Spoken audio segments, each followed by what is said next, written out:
నాగేశ్వరరావు గారి సందేశం.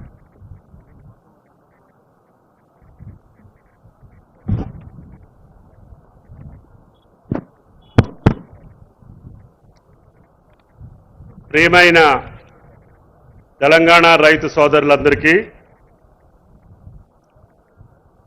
అదేవిధంగా ఈరోజు గ్రామాన అదేవిధంగా మండలాల్లో వారి పంట పొలాల్లో చేను గట్ల మీద ఉత్సాహవంతంగా ఆనందంగా గుండె నిండా భరోసాతోటి రేవంత్ అన్నగారు ఇచ్చినటువంటి భరోసాని గుండె నిండా నింపుకొని వ్యవసాయ పనుల్లో నిమగ్నమైనటువంటి తెలంగాణ రైతు సోదరీమణులందరికీ రాష్ట్ర ప్రభుత్వ పక్షాన వారందరికీ శుభాకాంక్షలు, ధన్యవాదాలు. దేశ చరిత్రలో ఏ ప్రభుత్వం కూడా సాహసోపేతమైనటువంటి నిర్ణయాలు చేసే శక్తి కానీ చేసినటువంటి దాఖలాలు కానీ మనకి ఈ సువిశాల భారతదేశంలో ఇంతవరకు మనం వినలా కనలా. ఈనాడు సాక్షాత్తు కేంద్ర ప్రభుత్వంలో ఉన్నటువంటి ప్రభుత్వ పెద్దలు కూడా తెలంగాణ రాష్ట్రంలో జరుగుతున్నటువంటి రైతాంగానికి ఇచ్చేటటువంటి భరోసా రేవంత్ అన్న గారు కేవలం సంవత్సరన్నర కాలంలో చిన్న రాష్ట్రం, విధ్వంసమైనటువంటి రాష్ట్రం, సంక్షోభంలో ఉన్నటువంటి రాష్ట్రాన్ని సంక్షోభం నుంచి సంక్షేమ దిశగా, విధ్వంసం నుంచి వికాస దిశగా అన్ని రంగాల్లో కూడా గుండె ధైర్యంతో ప్రజలు ఇచ్చినటువంటి శక్తి సామర్థ్యాలతోటి వారిచ్చినటువంటి అధికారాన్ని తూచా తప్పకుండా తెలంగాణ ప్రజల కోసం, తెలంగాణ రైతుల కోసం, తెలంగాణ పేదల కోసం, తెలంగాణ యువకుల కోసం, తెలంగాణ కార్మికుల కోసం, తెలంగాణ విద్యార్థుల కోసం సర్వస్వం ఆయన కష్టపడి ఈ ప్రభుత్వాన్ని ముందుకు తీసుకుపోవటంలో ఈనాడు అన్ని రాష్ట్రాల ప్రజలు, ప్రభుత్వ అధినేతలు కూడా మన పథకాలను చూసి ఇన్ని పథకాలు ఆ రాష్ట్రం ఏ రకంగా అమలు చేయగలుగుతుందో పరిశీలించండి అని చెప్పి పంపించే స్థితికి ఈనాడు భారతదేశంలో ఉన్నటువంటి మిగతా రాష్ట్ర ప్రభుత్వాలు తెలంగాణ వైపు చూస్తున్నాయి.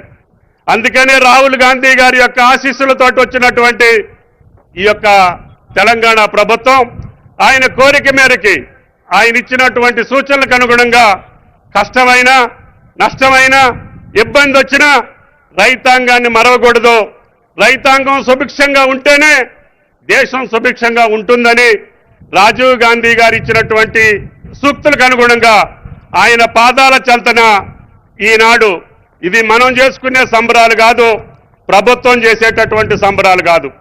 పొలాల్లో గట్ల మీద చేలల్లో రైతులు చేస్తా ఉంటే ఆ రైతు సంబరాల్లో భాగం పంచుకునేటట్టుగా అంట ఈ ప్రభుత్వ అధినేత రేవంత్ గారి ఆధ్వర్యంలో మేమందరం మీ ముందు నుంచున్నామని చెప్పి మీకు ఈ సందర్భంగా మనం చేస్తున్నాం. అందుకని ఈనాడు కొంతమంది కన్ను కొడుతూ ఉంది, కొంతమంది కడుపుప్పు పోతా ఉంది, కొంతమంది కళ్ళల్లో నుప్పులు పోసుకుంటున్నారు. ఎందుకో తెలియదు. కేంద్రంలో ఉన్న ప్రభుత్వ అధినేతలు కూడా ఇంకా అది చేయలేదు, ఇది చేయలేదు, రుణమాఫీ పూర్తి కాలేదని. మా ముఖ్యమంత్రి గారు పార్టీ ఎన్నికల ముందు చెప్పింది 2 లక్షల లోపు ఉన్నటువంటి రైతాంగానికి మేము రుణమాఫీ చేస్తామని. ఆయన మాట నిలబెట్టుకోవటం కోసం స్వాతంత్ర దినోత్సవం రోజున మేము 2 లక్షల లోపు ఉన్నటువంటి 25 లక్షల చిల్లర రైతులకి 21,000 కోట్లు వాళ్ళ ఖాతాల్లో జమ చేస్తే ఈ దేశాధినేతలకు అది పట్టదు. రుణమాఫీని గురించి ఆలోచించినటువంటి ప్రభుత్వాలు, పార్టీలు మా రుణమాఫీని గురించి విమర్శించే నైతిక హక్కు భారత ప్రభుత్వంలో ఉన్నటువంటి ఏ నాయకుడికి లేదు అని చెప్పి ఈ సందర్భంగా విజ్ఞప్తి చేయదలుచుకున్నాం. మీరు కూడా చేయండి. మేము 2 లక్షలు చేస్తే మీరు 4 లక్షలు చేయండి. మా రైతులు సంతోషిస్తారు, దేశంలో రైతులు సంతోషిస్తారు. ఆనాడు మన్మోహన్ సింగ్ గారున్న నాయకత్వంలో అయింది తప్ప మళ్ళీ రుణమాఫీని చేసినటువంటి ప్రభుత్వం రేవంత్ రెడ్డి గారి ప్రభుత్వం తప్ప ఇంకొకటి కాదు అని చెప్పి మీకు ఈ సందర్భంగా మనం చేస్తున్నాం. అదేవిధంగా మేము కూడా మళ్ళీ యొక్క రైతు భరోసాని ఇవ్వాలని చెప్పి ఆనాడు గత ప్రభుత్వాలు ఎన్నికల పేరు చెప్పో, ఎన్నికల కోడ్ చెప్పో నాట్లప్పుడు కాకుండా కోతలయ్యేదాకా కూడా ఇవ్వనటువంటి పెద్దలు ఈనాడు మా రైతు భరోసాను విమర్శిస్తున్నారు. వాళ్ళు గతంలో చూసుకుంటే 18లో మొదలుపెట్టినటువంటి రైతు బంధు ఏనాడు కూడా 4 నెలలు 5 నెలలకి తక్కువ ఎప్పుడూ వేయలేదు.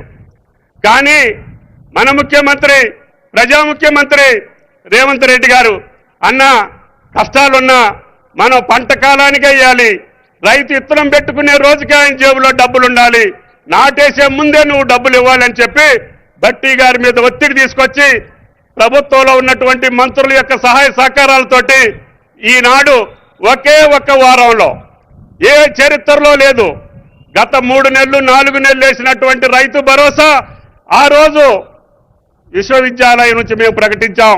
ముఖ్యమంత్రి గారు 9 రోజుల్లోనే 9,000 కోట్లు వేస్తానంటే అందరూ కొద్దిగా అపహాస్యం చేశారు. అదేవిధంగా దాన్ని కాదులే అని చెప్పి ధీమాగా పండుకున్నారు.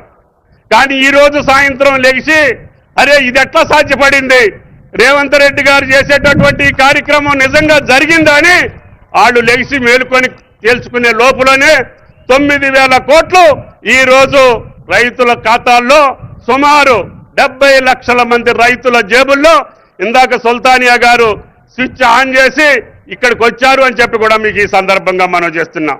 అందుకని ఈ ప్రజా ప్రభుత్వం కష్టాలున్నా ఇబ్బందులున్నా మాట తప్పని ప్రభుత్వంగా నిలవాలని మాకు ఇంకా అనేక కార్యక్రమాలు పథకాలు ఉన్నాయి. భట్టి గారు ప్రకటించేటటువంటి పథకాలు ఇంకా చాలా ఉన్నాయి. మేము పాత ప్రభుత్వంలో చేసినటువంటి ఏ ఒక్క పథకాన్ని కూడా రద్దు చేయలే.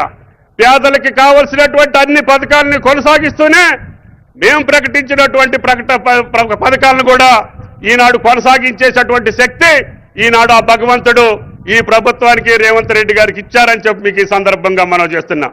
అది మీరు తెలంగాణ రైతాంగం ఇచ్చినటువంటి శక్తి, మీరిచ్చినటువంటి బలం. అందుకనే గ్రామీణ తెలంగాణ మా గుండెల్లో ఉంటుంది. ఎన్ని కష్టాలు వచ్చినా సరే రైతాంగాన్ని మర్చిపోయే ప్రసక్తి రాదు అని చెప్పి కూడా మీకు ఈ సందర్భంగా మనం చేస్తున్నాం. ఒకే ఒక సంవత్సర పంట కాలంలో 1,00,000 కోట్లు వివిధ రూపాల్లో రైతాంగాన్ని ఖర్చు పెట్టినటువంటి ఏకైక ప్రభుత్వం రేవంత్ రెడ్డి గారి ప్రభుత్వం. దానికి లెక్కలన్నీ చెబితే మీ జీవితకాలం పాలించినటువంటి ఏ రాష్ట్రం కూడా 10 సంవత్సరాలు పాలించినటువంటి గత ప్రభుత్వ కాలంలో కూడా 1,00,000 కోట్లు రైతాంగాన్ని ఖర్చు పెట్టినటువంటి చరిత్ర మీకు లేదు. కాబట్టి ఈ యొక్క రైతు భరోసాని గురించి కానీ రైతాంగ కార్యక్రమాల గురించి కానీ మీరు ఎక్కువ మాట్లాడి రైతుల్లో పలచబడొద్దని చెప్పి ఆ రాజకీయ పార్టీలకు విజ్ఞప్తి చేయదలుచుకున్నాం. ఇంకా మాకు చేయాల్సినటువంటి అవసరం ఉంది, ఇంకా మేము చేయాల్సినటువంటి పరిస్థితులు ఉన్నాయి. మేము ఇంకా వాటిని రూపకల్పన చేస్తున్నాం. తప్పకుండా మాకిచ్చినటువంటి 5 సంవత్సరాల కాలంలో మేము అన్నటువంటి అన్ని మాటల్ని నెరవేర్చి మీ దగ్గర శభాష్ అనిపించుకొని మేము రేవంత్ అన్న గారిని మళ్ళీ గెలిపించమని చెప్పి అడుగుతాం తప్ప వేరే లాలూచీ కార్యక్రమాలు మాకు అవసరం లేదు. ఆ రకమైన తల వంచేటటువంటి పరిస్థితి మాకు రాదు అని చెప్పి మీకు ఈ సందర్భంగా మనం చేస్తూ ఈ శుభ సందర్భాన వీటికన్నిటికీ కూడా అన్నిటినీ కడుపు కట్టుకొని ఎంతో మంది ఎన్నో రకాలుగా అన్నా కూడా 9 కోట్లు ఈ రోజున రైతుల ఖాతాలో వేయడానికి సహకరించినటువంటి మా ఆర్థిక మంత్రి అదే 9,000 కోట్లకి మాకు రైతుల జాబుల్లో జమ చేసినటువంటి మా ఆర్థిక మంత్రి మాకు గౌరవనీయులు శ్రీ భట్టి విక్రమార్క గారిని ప్రసంగించవలసిందిగా కోరుతున్నా.